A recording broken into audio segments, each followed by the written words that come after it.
You, John Fitzgerald Kennedy, do solemnly swear.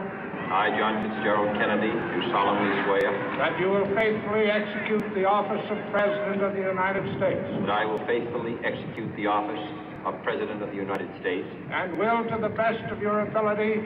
And will, to the best of my ability. Preserve, protect, and defend the Constitution of the United States. Preserve, protect, and defend the Constitution of the United States. So help you God. So help me God.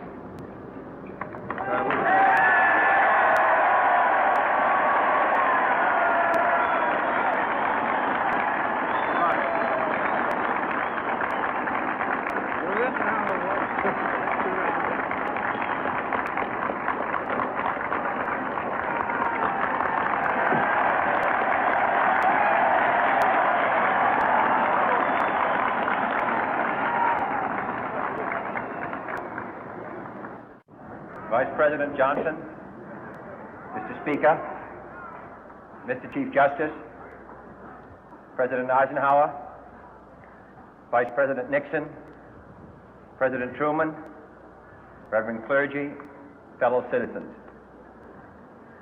We observe today not a victory of party, but a celebration of freedom, symbolizing an end as well as a beginning, signifying renewal as well as change. For I have sworn before you and Almighty God the same solemn oath our forebears prescribed nearly a century and 3/4 ago. The world is very different now, for man holds in his mortal hands the power to abolish all forms of human poverty and all forms of human life. And yet the same revolutionary beliefs for which our forebears fought are still at issue around the globe.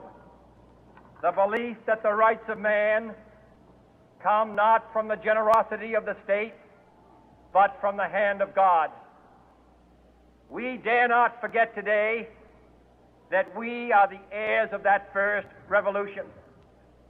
Let the word go forth from this time and place to friend and foe alike that the torch has been passed to a new generation of Americans born in this century, tempered by war, disciplined by a hard and bitter peace, proud of our ancient heritage, and unwilling to witness or permit the slow undoing of those human rights to which this nation has always been committed and to which we are committed today at home and around the world.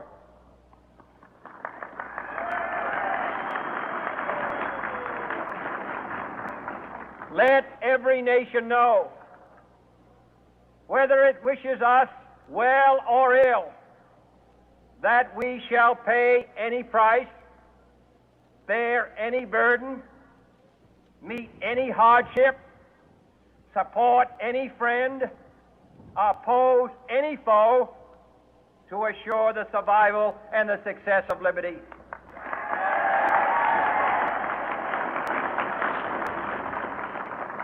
This much we pledge and more. To those old allies whose cultural and spiritual origins we share, we pledge the loyalty of faithful friends. United, there is little we cannot do in a host of cooperative ventures. Divided, there is little we can do, for we dare not meet a powerful challenge at odds and split asunder. To those new states whom we welcome to the ranks of the free, we pledge our word that one form of colonial control shall not have passed away merely to be replaced by a far more iron tyranny. We shall not always expect to find them supporting our view, but we shall always hope to find them strongly supporting their own freedom, and to remember that in the past, those who foolishly sought power by riding the back of the tiger ended up inside.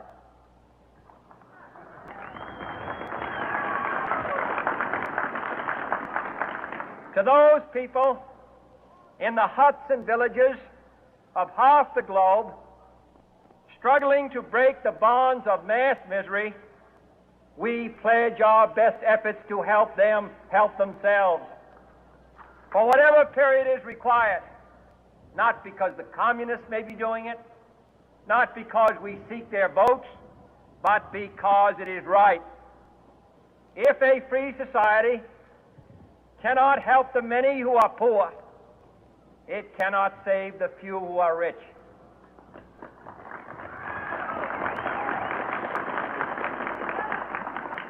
To our sister republics south of our border, we offer a special pledge to convert our good words into good deeds, in a new alliance for progress, to assist free men and free governments in casting off the chains of poverty. But this peaceful revolution of hope cannot become the prey of hostile powers. Let all our neighbors know that we shall join with them to oppose aggression or subversion anywhere in the Americas. And let every other power know that this hemisphere intends to remain the master of its own house.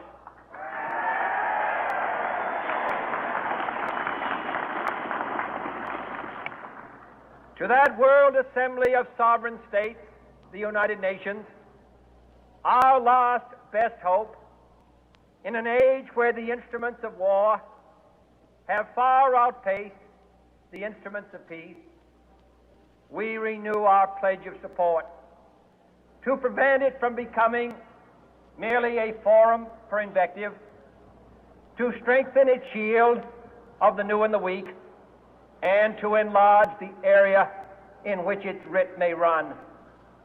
Finally, to those nations who would make themselves our adversary, we offer not a pledge, but a request that both sides begin anew the quest for peace.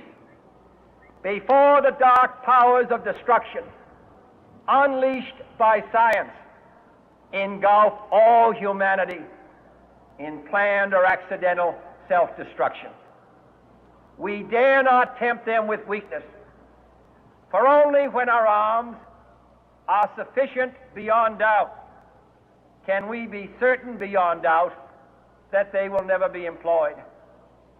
But neither can two great and powerful groups of nations take comfort from our present course, both sides overburdened by the cost of modern weapons, both rightly alarmed by the steady spread of the deadly atom, yet both racing to alter that uncertain balance of terror that stays the hand of mankind's final war. So let us begin anew, remembering on both sides that civility is not a sign of weakness, and sincerity is always subject to proof. Let us never negotiate out of fear, but let us never fear to negotiate.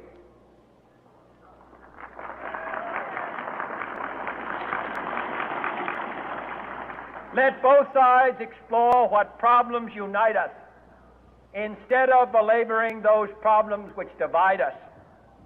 Let both sides, for the first time, formulate serious and precise proposals for the inspection and control of arms, and bring the absolute power to destroy other nations under the absolute control of all nations.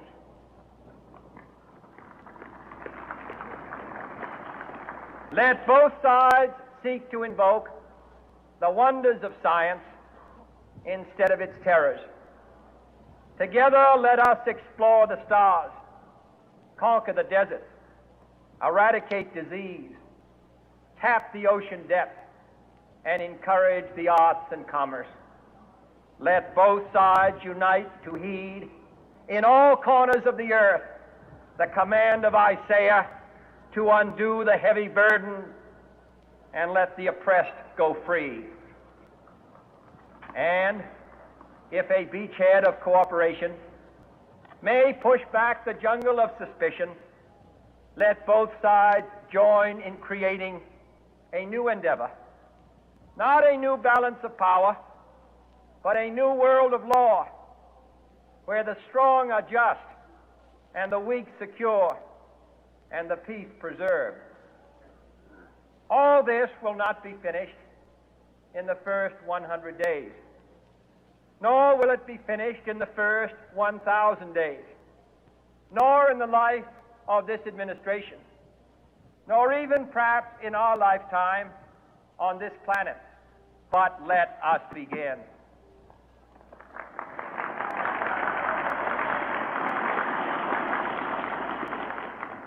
In your hands, my fellow citizens, more than mine, will rest the final success or failure of our course. Since this country was founded, each generation of Americans has been summoned to give testimony to its national loyalty. The graves of young Americans who answered the call to service surround the globe.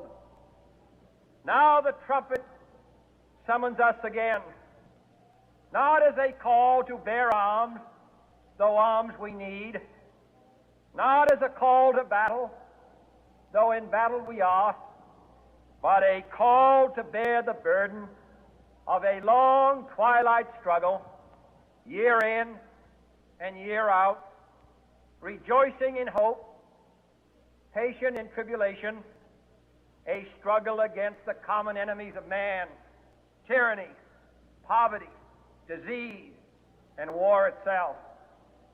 Can we forge against these enemies a grand and global alliance, north and south, east and west, that can assure a more fruitful life for all mankind? Will you join in that historic effort?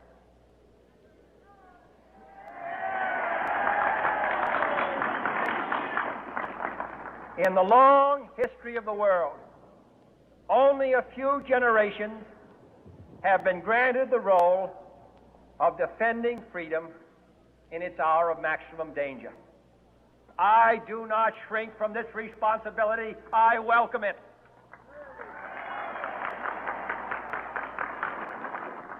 I do not believe that any of us would exchange places with any other people or any other generation. The energy, the faith, the devotion which we bring to this endeavor will light our country and all who serve it. And the glow from that fire can truly light the world. And so, my fellow Americans, ask not what your country can do for you. Ask what you can do for your country.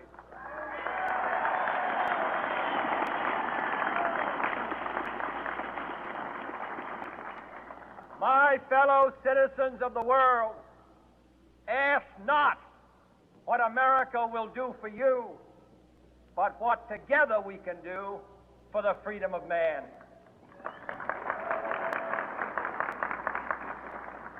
Finally, whether you are citizens of America or citizens of the world, ask of us here the same high standards of strength and sacrifice which we ask of you. With a good conscience, our only sure reward, with history the final judge of our deeds, let us go forth to lead the land we love, asking His blessing and His help, but knowing that here on earth, God's work must truly be our own.